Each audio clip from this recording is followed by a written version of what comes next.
pernah Bapak Mawardi Nurdin pada 11 Agustus 2008 yang secara terbuka menyebutkan lapangan Blang Padang bukan milik TNI.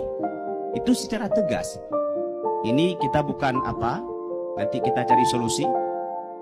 Ketika beliau meresmikan Musalla Arafah di Blang Padang, sejarah mencatat Masjid Raya Baitur Rahman Banda Aceh pernah digranat oleh Belanda pada 10 April 1873. Rakyat Aceh sangat marah.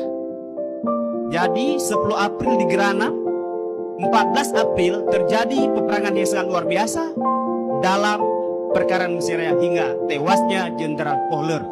Terjadinya pada 14 April 1873. Yang perlu sampaikan, dalam sejarah Blang Padang itu disebut dengan Umeng Musara.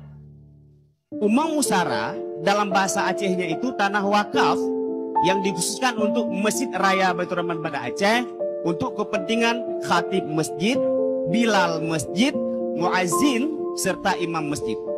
Nah, dalam hal ini supaya jangan terjadi polemik yang sangat berkepanjangan, di sini pemerintah harus hadir dan tokoh-tokoh yang sayang kepada Aceh harus hadir supaya kita jangan meninggalkan pusaka yang terus selisih turun-menurun kepada anak-anak kita.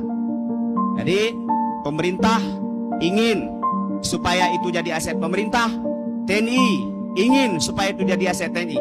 Mungkin kalau bisa ambil jalan tengah, kasih saja untuk Masjid Raya Baitur Rahman Banda Aceh. Mungkin itu jalan yang tepat. Jadi ini sesuai dengan pantun Bapak Sekda Sanyo.